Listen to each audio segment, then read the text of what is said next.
If you're interested in my videos, please subscribe. In spring of 1994, just around 2 months before The Lion King came out, on Broadway opened the successful stage production of Beauty and the Beast, which made some of the Lion King staff members think about doing The Lion King on Broadway as well. At first, it seemed to be a crazy idea because of the fact that there is no human in the Lion King movie. It seemed to be impossible to make people take it seriously. If the actors just put a mascot costume on and danced, it would make it look silly. Some people laughed at the idea, but some of the creators of The Lion King are too ambitious and ignore it. So they thought they had a new challenge to conquer. Everyone was skeptical, but they were not going to give up.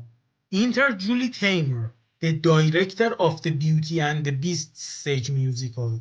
She was tasked with reimagining The Lion King for the stage.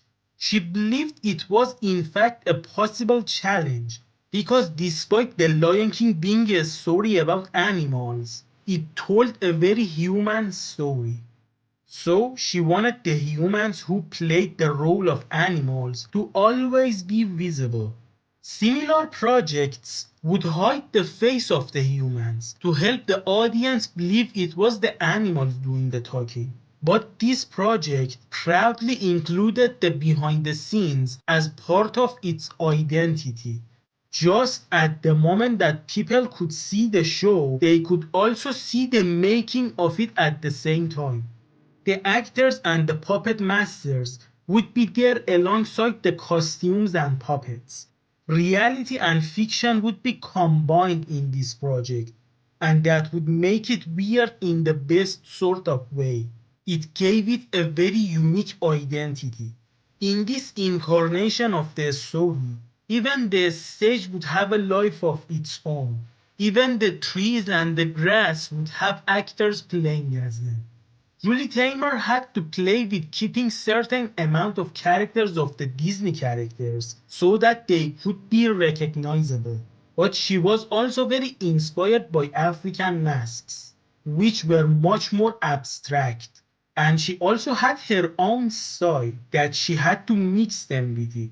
She had the challenge of making this project similar enough to The Lion King, but also different enough to stand on its own. It had to be more than just an adaptation. A lot of different influences from around the world was taken. A mixture of masks, puppets, people, and a lot more things would be seen in this project. But of course, this gigantic accomplishment could not be achieved alone. This project was a result of a teamwork. A lot of different people with different talents were involved. Not only everyone were there to do what they are good at, it also was a learning experience for everyone. The Beauty and the Beast stage play was a success because it had a similar structure to a stage play, so it transferred easily onto the stage. But the same thing could not be said about The Lion King. It had to transform itself to something that could be done on the stage. Because of that, this project took a long and slow process of development. So at the year of 1997, The Lion King stage show, inspired by the Lion King animated movie and the rhythm of the Pride Lands music album, came out on Broadway. Rafiki starts the show, and you can see that in this incarnation of this world, Rafiki is female. That's because they believe that there weren't enough female characters in the movie. And I am fine with this change. Rafiki is a type of character that even with a different gender would be 100% the same person. She sings the Circle of Life music and the animals approach Pride Rock. Giraffes, cheetahs, zebras, deers, birds, rhinos, elephants, all sorts of different animals represented in a different way. Some as people in costumes, some as puppets, and all sorts of creative ways to make the animals move. Some animals come from the behind the stage, while some come through the audience. Mufasa and Srabi show up on Pride Rock. Rafiki joins them. Then she shows Simba to the animals, and the animals jump in joy. Then the scene fades to black, and with light and shadows, we can see a mouse, and the life is not fair scene plays out. After that, we see an expanded version of the scene in which Rafiki paints Simba. She comes and starts talking in a language that I don't know if it's an African language or it's just gibberish. Then she asks the audience if they understood what she said, which usually gets a laugh from them. Then she pretends to paint on a curtain while a light slowly shows up on it and it looks it as if she has painted it. Then we slowly approach the everything the light touches scene. We won't see the cute interactions between Simba, Mufasa and Srabi, which is a big loss if you ask me. But instead, the climbing of the Pride Rock is an individual scene now. An original music for this part is created, and we can see people are dressed as grass and are moving while Mufasa and Simba as puppets move through them. Then the puppets are replaced by actors, and we hear a music from the movie. Then Mufasa and Simba reach the top of Pride Rock. Then Simba sees buzzards. He is scared of them, but Mufasa tells him that they are just doing what they are supposed to do, and starts talking about the circle of life. Then Zazu shows up and sings the morning report. This part is removed in the newer versions of the Broadway, and Zazu immediately brings up the hyenas instead of being informed by Gopher in the middle of his report after being pounced on by Simba. The Our Little Secret scene plays out like the movie, but what happens next is different. In the movie, Nala was in the middle of a bath, but here, she's in the middle of hunting. We see a new scene that shows how the lionesses hunt. What's funny though is that while the lionesses hunt a deer, a gazelle is jumping in happiness a few steps away from the lionesses, because he is happy that someone else has been hunted instead of him. Then Simba finds Nala and things happen similar to the movie. Then we reach the Can't Wait to Be King scene. And just like the movie, Simba and Nala kind of break the fourth wall to get rid of Zazu. In the movie, they switch from fantasy mode to reality mode in order to trap Zazu under a rhino. And in the stage show, they take advantage of part of the stage, like curtains, to distract Zazu. At the middle of it, they even take Zazu away from its puppet master, and the puppet master becomes a separate character who is looking for Zazu. Now it's time for the elephant graveyard scene. It's similar to the movie, but during it, a music exclusive to the stage show is sung by the hyenas. But then there is one small change that I don't like, and that is Mufasa approaching the hyenas with two swords. I know the humans were supposed to be part of the stage show, but I think this is too human. If he just came without the swords and did a lion-like pose, it would be fine. Then it's the turn of the look at the star scene. Mufasa puts his swords away and takes off his lion head-shaped helmet. And then the scene goes according to the movie. But at the end, when Simba asks Mufasa if he will always be there for him, instead of teaching the lessons with just a few sentences, it's time for another music, which you probably have heard a slightly different version of it in The Lion King 2. At the end, Simba helps Mufasa put his helmet back on. Now, be prepared. The scene is similar to the movie, except the Be Prepared music has an extra section in which the hyenas dance. After that, we have a new scene. Zazu apologizes to Mufasa about the elephant graveyard thing.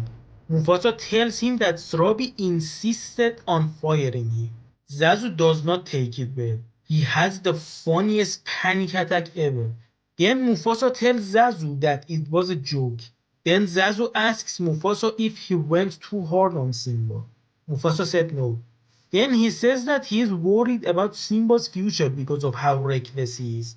Zazu tells Mufasa that he was just like Simba when he was a cub. but he turned into a good king, so he shouldn't be worried. Also, I should mention that in the stage show, Zazu is kind of the bottom of every joke. Most of the funny things happen to Zazu, and most of the funny lines are said by Zazu. The stampede scene is also similar to the movie, but at first we see a cheetah trying to hunt a zebra. After that, it's time for the lionesses to mourn their king. This time, the body is there. The lionesses cry in a creepy way while Mufasa is being buried. The scene ends with a different version of Deep Reaper. After that, there is another exclusive scene, which shows Srabi and Nala mourn Simba while Rafiki is cleaning his painting. And it's one of my favorite parts of it. It's sad in a beautiful way. The Hakuna Matata scene is almost one-to-one with the movie. After that, the first act finishes and the cast will have a small break. After that, the second act starts with another exclusive music. Then we can see that the Pride Lands has become a wasteland. But this time, we see the animals living Pride Lands. Then a scene that didn't make it to the movie can be seen in this version of the story. Zazu is singing for Scar. Then Scar asks Zazu why he is not in love. Zazu lists all the good things that Mufasa had but Scar doesn't. But the only thing that catches Scar's attention is a queen. Yup, the deleted scene, Madness of King Scar, made it into the stage show. After sending the hyenas away when they complain about the lack of food, Scar loses his mind and sees Mufasa everywhere. When Nala arrives, he tells her that she has grown up. Then he sings and forces Nala to dance with him. She goes away. When Scar tries to get near to her again, she slaps him and goes away. You know that fan animation that looks official? That used voices from the stage show. Now another stage show exclusive scene. A vocal version of a non-vocal music from the movie. Nala sings about her destroyed home and about leaving her pride in order to save them. After her singing, she gets blessing from Rafiki and the lionesses and says goodbye and leaves. Then we see another scene exclusive to the Broadway that makes so much sense that makes me wonder why a scene like this was not in the original movie or the live action remake. At first it looks like a scene from the movie, but it immediately changes. Simba tells Timon and Pumbaa that being in this place feels wrong. He needs to find a new place. What's funny is that Simba says maybe he should be in a place greener. Then some actors that are playing as the grass look at him. Then Simba goes and Timon and Pumbaa follow him. When they reach him, he jumps across a river and challenges Timon to do the same thing. Timon fails and the flow of the river takes him with it. Then Timon is falling down a waterfall. Simba wants to save him, but he has a flashback to the death of his father and freezes in his place. Timon falls down, but he survives. Simba panics and tells Timon that he could have died. Timon tells him to relax because he could have died, but he didn't. Then they are looking at the stars and it's similar to the cartoon. But after that, when Simba just sadly sits down, it's turned into a scene of its own. Another stage exclusive music. Then just like the animation, Rafiki finds out that Simba is alive. After that, it immediately goes to the scene that Simba meets Nala again. It's similar, but because it's a musical, the fights are done with music and dancing instead of actual fighting. Then it's time for the beloved romantic scene. Then their argument happens. After that, it's the turn of Rafiki to knock some senses into Simba. Again, she's singing in a way that I don't know if it's a language or just gibberish. But the way Rafiki shouts at Simba's ears is funnier here. The spirit of Mufasa talks to Simba. When Mufasa is gone, Rafiki does the same thing that he/she did in the movie. Then it's the scene that Nala asks Timon and Pumbaa where Simba is. It happens similar to the movie, but the way Rafiki tells them that the king has returned is much funnier. Where is he? Hey, hey! You must find him here. King has retained!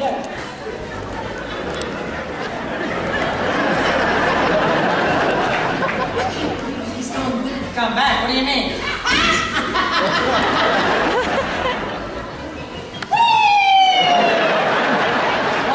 After that, we reach the scene where Simba has to challenge Scar.